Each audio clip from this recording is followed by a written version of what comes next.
इतने करुणापूर्ण भावपूर्ण शब्दों से उस चंड परशुराम का दिल तो पिघल जाना चाहिए था, लेकिन आखिर पत्थर पत्थर ही साबित हुआ। वह उनके नवजात शिशु छीनने लगा।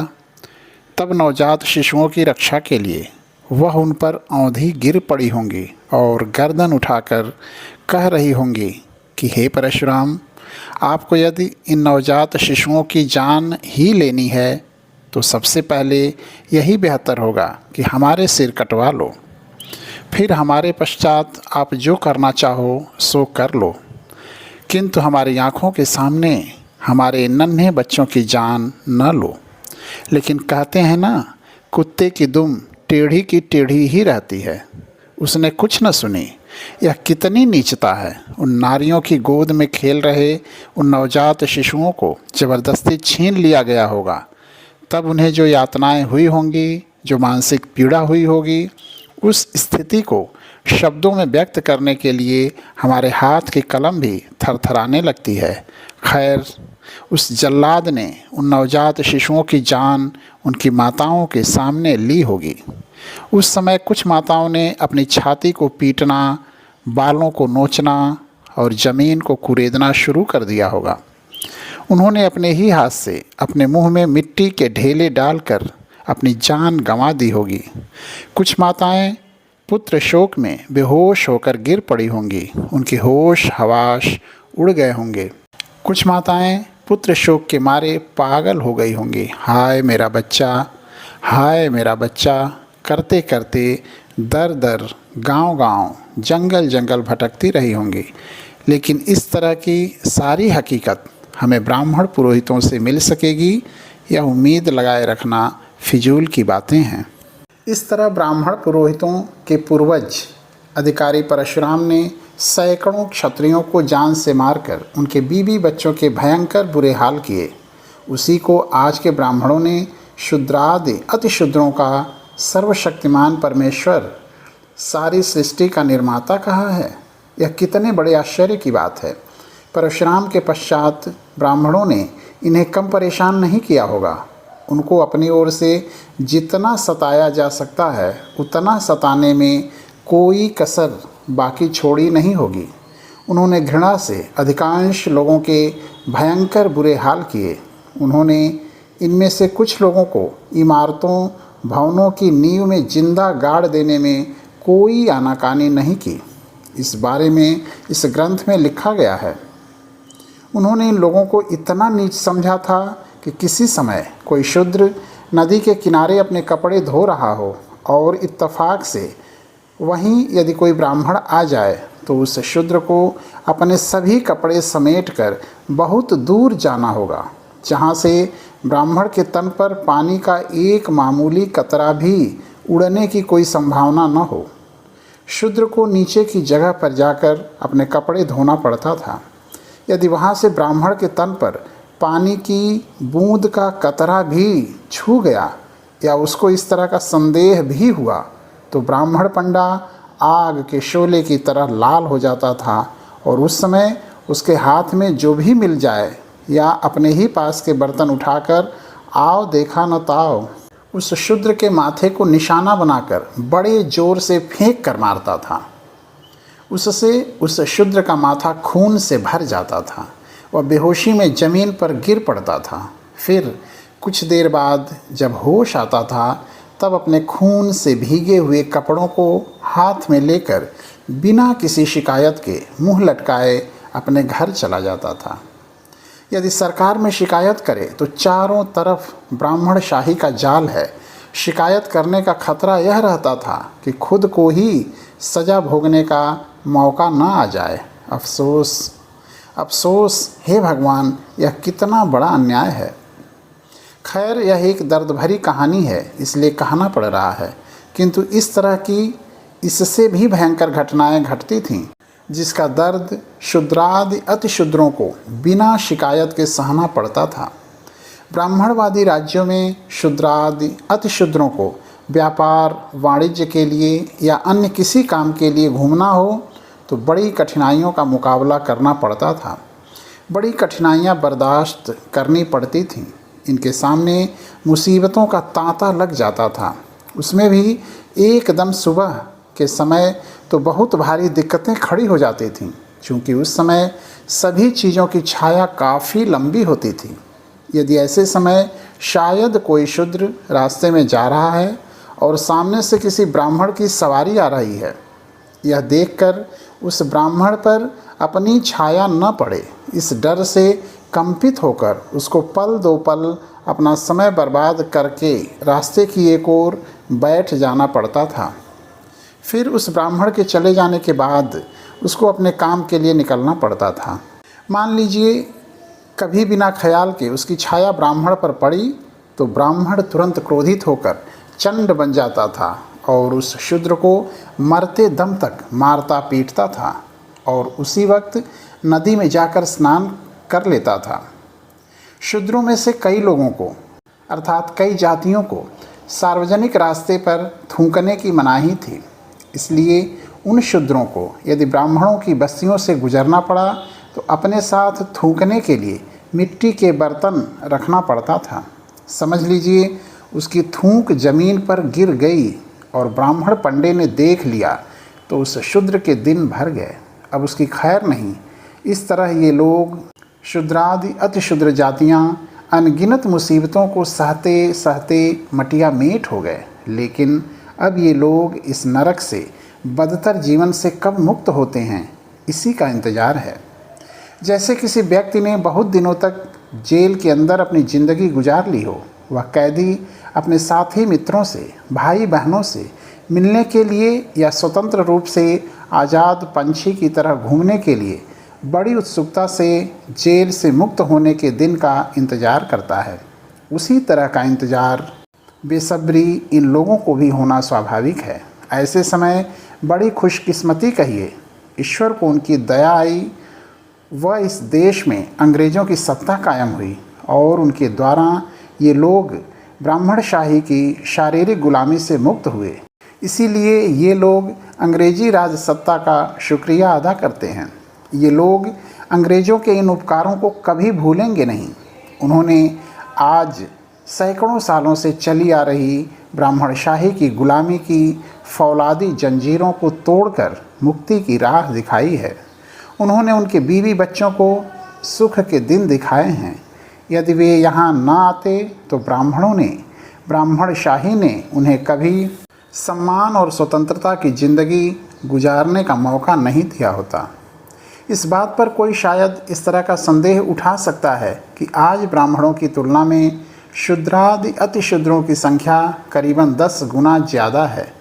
फिर भी ब्राह्मणों ने शूद्रादि अति शूद्रों का कैसे मटिया मेट कर दिया, कैसे गुलाम बना लिया?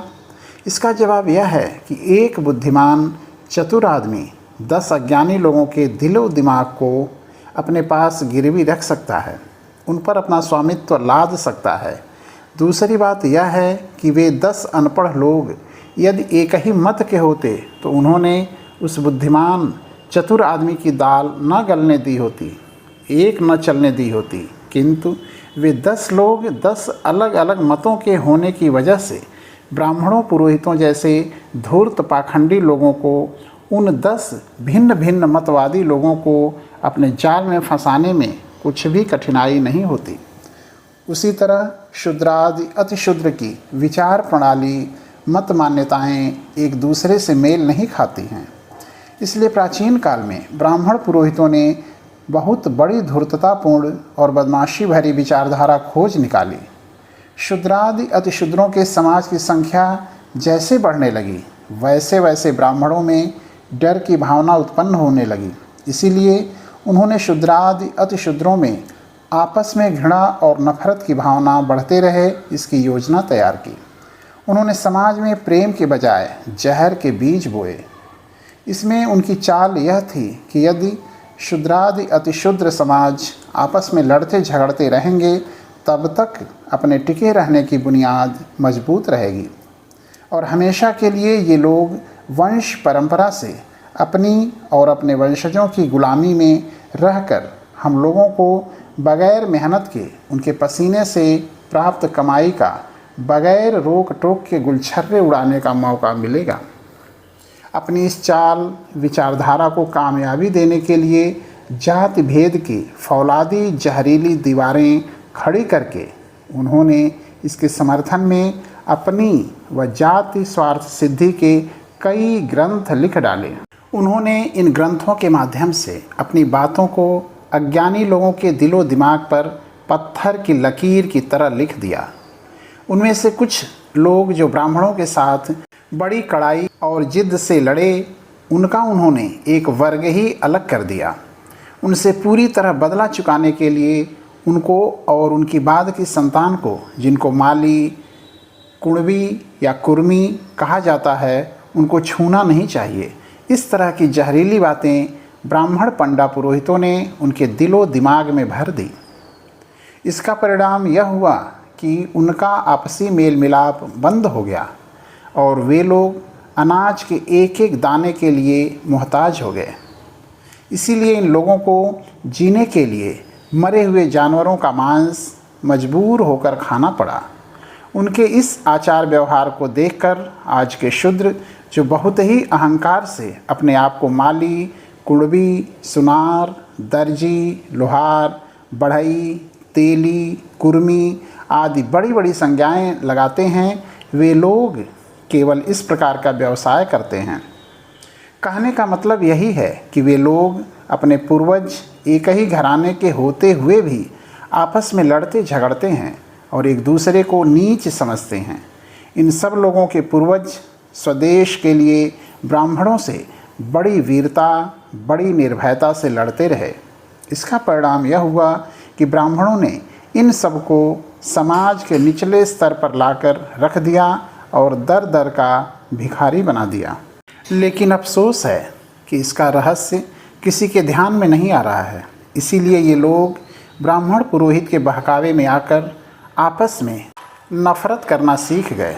अफसोस, अफसोस, ये लोग भगवान की निगाह में कितने बड़े अपराधी हैं। इन सब का आपस में इतना बड़ा नज़दीकी संबंध होने पर भी किसी त्यौहार में वे लोग उनके दरवाजे पर दूर से ही पका पकाया भोजन मांगने के लिए आते हैं, तो ये लोग इनको नफ़रत की निगाह से देखते हैं और कभी कभी तो हाथ में डंडा लेकर उनको मारने के लिए भी दौड़ते हैं। खैर, इस तरह जिन जिन लोगों ने ब्राह्मण पंडा पुरोहितों से जिस जिस तरह से संघर्ष किया है, उन्होंने उस अनुसार जातियों में बांटकर एक तरह से सज़ा सुना दी या जातियों का दिखावटी आधार देकर सभी को पूरी तरह से गुलाम बना दिया। ब्राह्मण पंडा पुरोहितों में सर्वश्रेष्ठ सर्वाधिकार संपन्न हो गए। है न मज़े की बात। जब से ब्राह्मणों ने शूद्रादि अतिशूद्रों में जाति भेद की भावना को पैदा किया, बढ़ावा दिया, तब से उन सभी के दिलो दिमाग आपस में उलझ गए और नफरत से अलग अलग हो गए। ब्राह्मण पुरोहित अपने षड्यंत्र में कामयाब हुए। उनको अपना मनचाहा व्यवहार करने की पूरी स्वतंत्रता मिल गई। इस बारे में एक कहावत प्रसिद्ध है कि दोनों का झगड़ा और तीसरे का लाभ। मतलब यह कि ब्राह्मण पंडा पुरोहितों ने शूद्रादि अतिशूद्रों में आपसी नफरत के बीज जहर की तरह बो दिए और खुद उन सभी की मेहनत पर ऐशो आराम कर रहे हैं। संक्षेप में ऊपर कहा ही गया है कि इस देश में अंग्रेज़ सरकार आने की वजह से शूद्रादि अतिशूद्रों की ज़िंदगी में एक नई रोशनी आई। ये लोग ब्राह्मणों की गुलामी से मुक्त हुए। यह कहने में मुझे किसी प्रकार का संकोच नहीं है। फिर भी हमको यह कहने में बड़ा दर्द होता है कि अभी भी हमारी इस दयालु सरकार ने शूद्रादि अतिशूद्रों को शिक्षित बनाने की दिशा में गैर जिम्मेदारी पूर्ण रवैया अख्तियार करने की वजह से ये लोग अनपढ़ के अनपढ़ ही रहे। ये लोग शिक्षित पढ़े लिखे न बन जाने की वजह से ब्राह्मणों के नकली पाखंडी धर्म ग्रंथों के, शास्त्र पुराणों के अंध भक्त बनकर मन से दिलो दिमाग से गुलाम ही रहे। इसलिए उनको सरकार के पास जाकर कुछ फरियाद करके न्याय मांगने का अधिकार ही नहीं रहा है।